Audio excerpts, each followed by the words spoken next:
अस्सलाम वालेकुम नाज़रीन, अवामी तनाज़ुर के नए व्लॉग के साथ मैं हूं खालिद भट्टी। आज के इस व्लॉग में हम बात करेंगे कि बिल आखिर सदर ट्रंप तौक़ुआत के मुताबिक अमेरिका के 47वें सदर मुंतखब हो गए और उन्होंने काफ़ी लीड से जो है वो कामयाबी हासिल कर ली है। वो अमेरिका की तारीख के दूसरे सदर बन गए हैं जो एक इलेक्शन हारने के बाद दूसरा इलेक्शन जीतने में कामयाब हुए। वो 2016 में अमेरिका के सदर मुंतखब हुए थे। उसके बाद 2020 का सदारती इलेक्शन वो हार गए थे सदर बाइडन से। उसके बाद उन्होंने कम बैक किया और वो दूसरे ऐसे उम्मीदवार बन गए हैं या ऐसे साबका सदर बन गए हैं जो एक टर्म जीते, एक टर्म हारे और दूसरा इलेक्शन हारे और फिर दोबारा से री इलेक्ट हो गए। तो ये कितनी बड़ी कामयाबी है, इसके असरात क्या होंगे पाकिस्तान पे, दुनिया पे, ट्रंप किस किस्म के सदर जो हैं वो साबित होंगे, क्या वो अपने वादे पूरे कर पाएंगे और कमला हैरिस क्यों हारी, ये वो इन इश्यूज़ के ऊपर मुख्तसरन आज के इस व्लॉग में हम बात करेंगे। इससे पहले कि हम अपने व्लॉग की तरफ बढ़ें, आपको तज़किया दें, आपके साथ मालूमात शेयर करें, आपसे गुजारिश है कि अगर आपने हमारा चैनल अवामी तनाज़ुर अभी तक सब्सक्राइब नहीं किया उसको सब्सक्राइब कर लें। आपको व्लॉग पसंद आए उसको शेयर करें, लाइक करें और महज़ब अंदाज से अपनी राय का इजहार करें।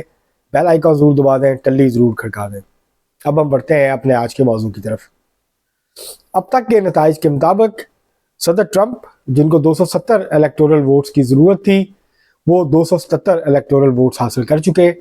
हिलरी क्लिंटन जो है, कमला हैरिस, उन्होंने अब तक 226 इलेक्टोरल वोट हासिल किए हैं। तो यूं जो मतलूबा तादाद थी 270 की वो हासिल कर ली सदर ट्रंप ने और वो अमेरिका के 47वें सदर मुंतखब हो गए हैं जो कि अब जो है वो 20 जनवरी को हलफ उठा लेंगे।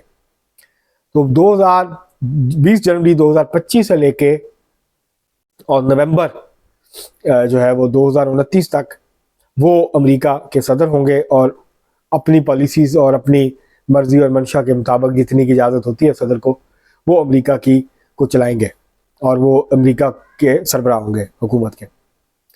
ये कामयाबी इस लिहाज से बहुत अहम है कि जब पिछली शिकस्त हुई थी तो उसके बाद एक बड़े पैमाने पे वायलेंट किस्म के पुरतशद्दुद मुजाहरे किए थे और ये तो ख़तरा मौजूद था कि शायद इस तरह के मनाज़र दोहराए जाएँ, लेकिन क्योंकि ट्रंप जीत गए तो डेमोक्रेटिक पार्टी तो इस तरह नहीं करती। लेकिन अभी तक जो है सिर्फ फॉक्स न्यूज़ जो है उसने ये ऐलान किया है सदर की जीत का।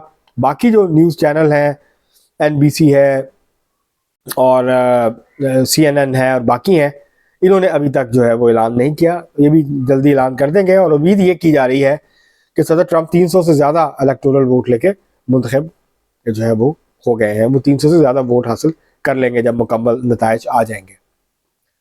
जो स्विंग्स रियासतें थी जिनके ऊपर सारा दारोमदार था, वो आलमोस्ट सारी की सारी जो है वो ट्रंप के वहाँ से जीत गए हैं। थोड़े थोड़े मार्जिन से जीते हैं लेकिन जीत गए हैं और जितने मार्जिन से वो हारे थे बहरहाल उससे ज़्यादा मार्जिन से वो जीत गए। 2016 में भी जीते थे, अब एक दफ़ा फिर वो Michigan, Wisconsin, Arizona, Pennsylvania, north Carolina, ये जो सारी रियासतें हैं, मिशिगन ही यहाँ से वो जो है वो जीत गए हैं। और तो ये जो उनकी जीत है इसमें 3-4 बड़े फैक्टर्स हैं। एक तो जो मिशिगन है या और रियासतें हैं, वहाँ पर जो अरब मुस्लिम अरब अमेरिकन पॉपुलेशन है उनकी तरफ से बड़ी तादाद में वोट ना डालना, क्योंकि वो डेमोक्रेटिक पार्टी को वोट डालते हैं। नौजवानों का बड़ी तादाद में वोट ना डालना कमला हैरिस को।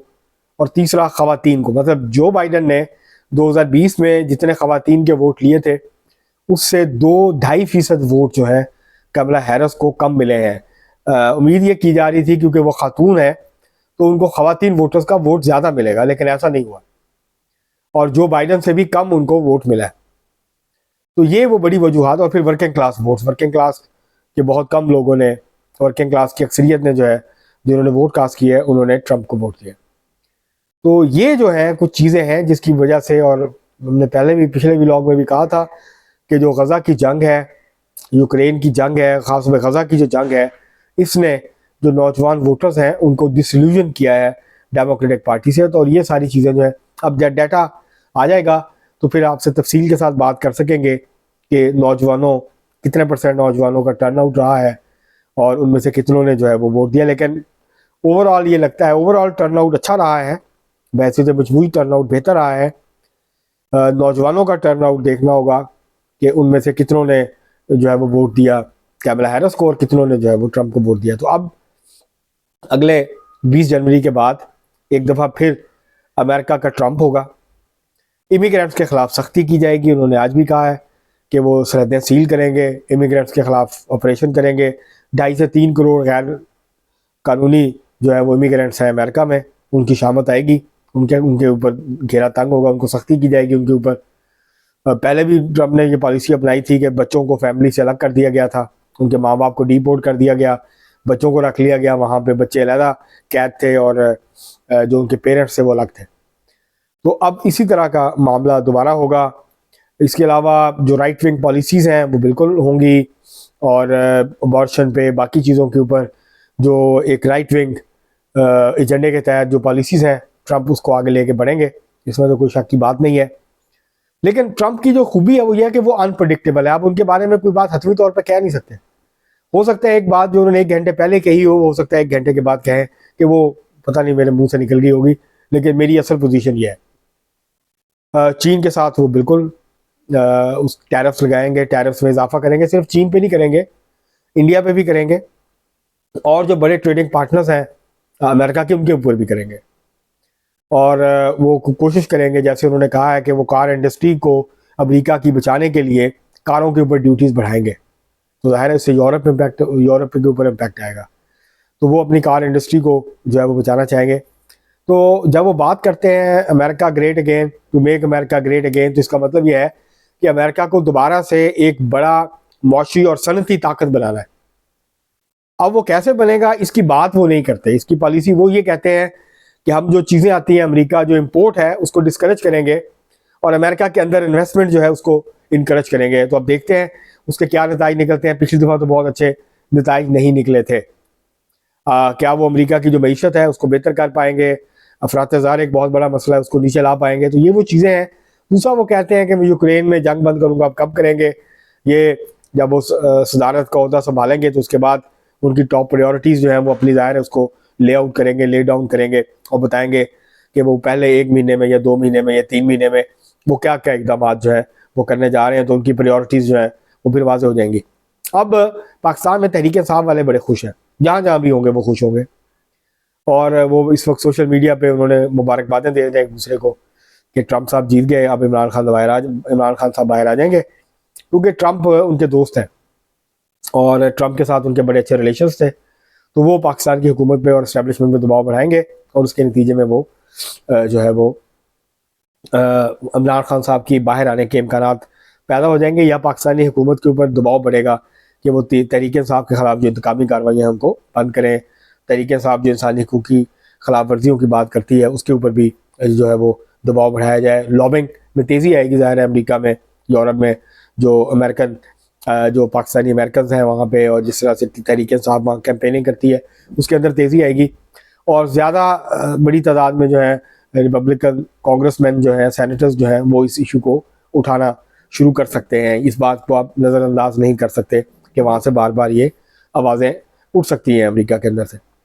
अब कैमला हैरिस जो है वो दूसरी खातून उम्मीदवार जो है वो इलेक्शन हार गई हैं, और दोनों दफ़ा ट्रंप ने, अब ये देखें इंटरेस्टिंग बात यह है कि पहले हिलरी क्लिंटन को हरा के जीते थे ट्रंप, इस दफ़ा कैमला हैरिस को हरा के जीते हैं। तो दोनों दफ़ा उनका मुकाबला ख़वातीन से था, और जब उनका मुकाबला जो बाइडन से हुआ तो इसके बावजूद कि वो बहुत अच्छे कैंडिडेट नहीं थे, लेकिन जो है वो ट्रंप हार गए। इसका मतलब यह है कि सोसाइटी में कहीं ना कहीं, अमेरिकन सोसाइटी के में ऐसे लोग मौजूद हैं, अक्सरियत तो नहीं लेकिन ऐसे लोग मौजूद हैं जो ये समझते हैं कि किसी खातून को अमेरिका का सदर नहीं बनना चाहिए। और ये वजह नज़र ये आती है कि जैसे ही डेमोक्रेटिक पार्टी जो है किसी खातून को नॉमिनेट करती है तो जिस किस्म का एलिमेंट है राइट विंग का, जिसमें एक्सट्रीम राइट विंग का एलिमेंट भी है, मजहबी एलिमेंट भी है, तो वो पूरे ज़ोर शोर से कैंपेनिंग शुरू कर देता है और वो मोबिलाइज करता है अपने वोटर्स को, सपोर्टर्स को, कि वो उसके ख़िलाफ़ जाके वोट डालें। तो ये भी एक मसला है अमेरिका में। इसके बावजूद के 47% हिस्सा है वर्क फोर्स का वो ख़वातीन है अमेरिका में, जो है वो 51% जो स्टूडेंट्स हैं उनका 51% ख़वातीन है, और अमेरिका में ख़वातीन आपको हर शोबे ज़िंदगी में हर जगह पे नुमाया मुकाम पे नज़र आती है, लेकिन सदर बनने का जो मामला है वो अभी तक अमेरिका में जो है ख़वातीन के हवाले से अमेरिका अभी तक तैयार नहीं हुआ ज़हनी तौर पर उसके लिए। हिलरी क्लिंटन भी हार गई थी, कैमला हैरिस जो है वो भी हार गई। बहरहाल अच्छा मुकाबला किया। जो बाइडन और ट्रंप का मुकाबला होता तो बिल्कुल वन साइडेड इलेक्शन होता, एक बोरिंग इलेक्शन होता और बहुत आसानी के साथ वन साइडेड इलेक्शन जीत जाते ट्रंप बाइडन से। लेकिन कैमला हैरिस ने इलेक्शन को दिलचस्प बनाया, अच्छा मुकाबला किया, हार गई। और हारने की वजह मईशत, माशी पॉलिसियों और जंग जो है ये वजह बनी है। और वो कोई बहुत वाज़ेह अंदाज से इकॉनमी के ऊपर जो है वो कोई ऐसा प्रोग्राम नहीं दे सकी जो कि वर्किंग क्लास को ट्रैक करता, मिडिल क्लास को ट्रैक करता। तो ये वो वजूहात हैं जिसकी बुनियाद पर जो है वो कमला हैरिस हारी और ट्रंप अपने सपोर्टर्स को, अपनी सपोर्ट बेस को, जो राइट विंग है, रिलीजियस वोटर्स हैं, उनको बड़ी तादाद में मोबिलाइज करने में कामयाब हुए। अब तक के लिए इतना ही, बहुत शुक्रिया।